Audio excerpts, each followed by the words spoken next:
Hello and welcome to Transformed Pod. Today you're with your co-host Heather and we're going to be talking about the no contact rule.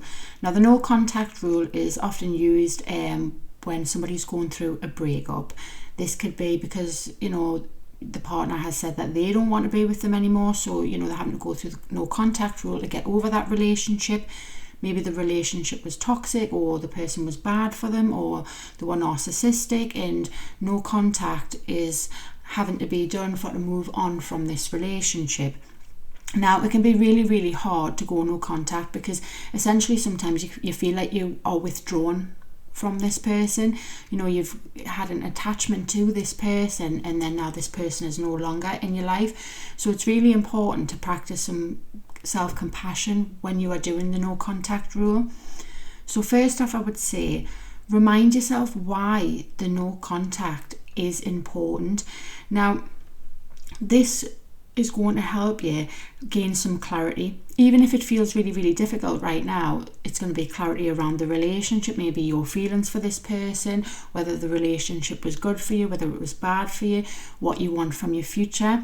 So this is going to be a really important step within the no contact rule. Also, either blocking them or muting them on social media or whatever it is, because this is going to prevent you from seeing constant reminders of this person, and it will make it easier to avoid the temptation to reach out. And especially if you have been in a narcissistic relationship or a toxic relationship, sometimes there's intermittent reinforcement within that relationship dynamic. And when you are not having any contact with this person, it can essentially feel like a drug withdrawal from this person. So every time you see this person on social media, have any sort of contact with this person, it's going to give your brain that sort of high that it was looking for, but then you will have that crash afterwards. So you will constantly be craving this person.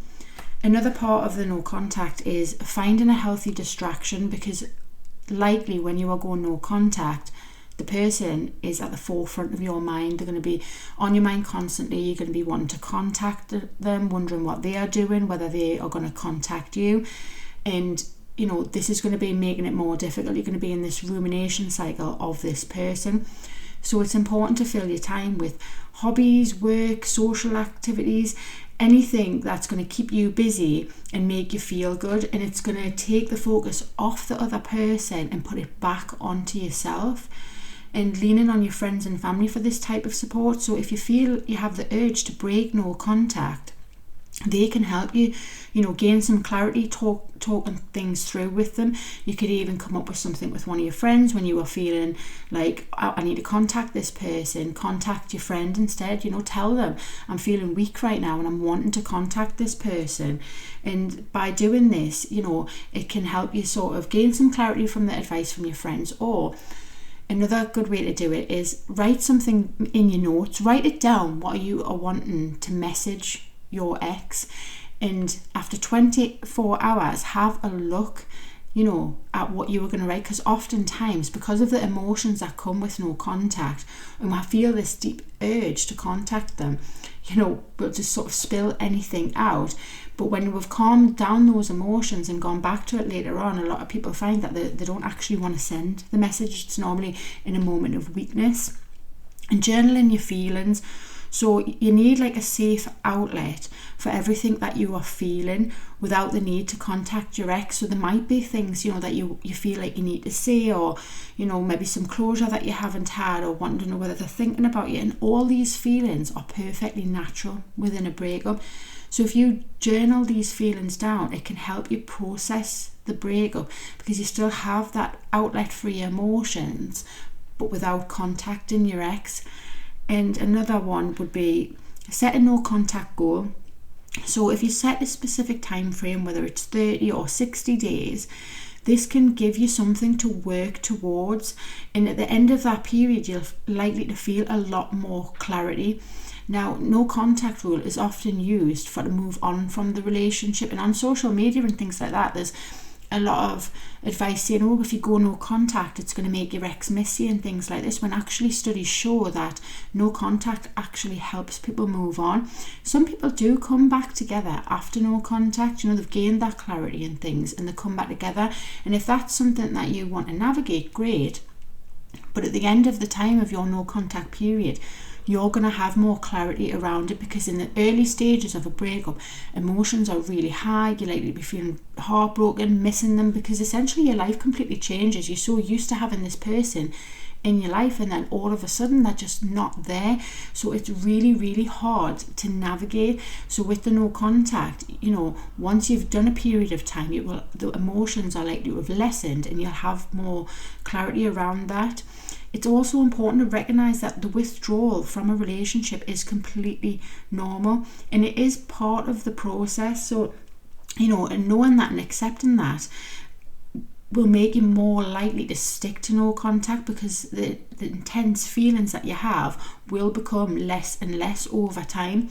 So even visualising the outcome of, how would it feel after this no contact, when you go through the hard period, the withdrawal and things like that. So maybe it has been a toxic relationship, maybe there's been a lot of unhappiness within it, but you've really, really craved this person. Maybe it was a narcissistically abusive relationship. How do you picture yourself when all of these feelings have gone?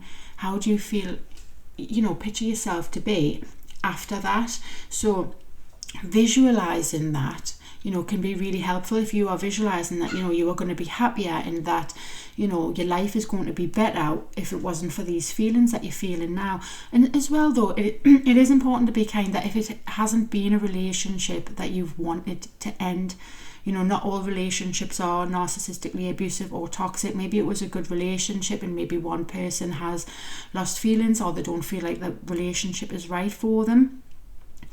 And that can be excruciatingly painful on the person that's on the receiving end of sort of, being broken up with. So it is really important to be kind and compassionate, but also to remember that there will be life after this person. Although in this moment it would feel like, there's not, and this person was everything. Over time, when, you move on and get over this person, can you visualize what your life would be in a new life? Is it, things that you want to do? Is it a person that you want to be within yourself? And start visualizing a good outcome. Visualize, a different life, but another life that you wanted. So these are just some of the steps to help you on your no contact journey, but definitely leaning on support and being kind and compassionate towards yourself. If you would like to check out our website, Transformed Life Coaching, we have resources that you can purchase on there. We also have free resources.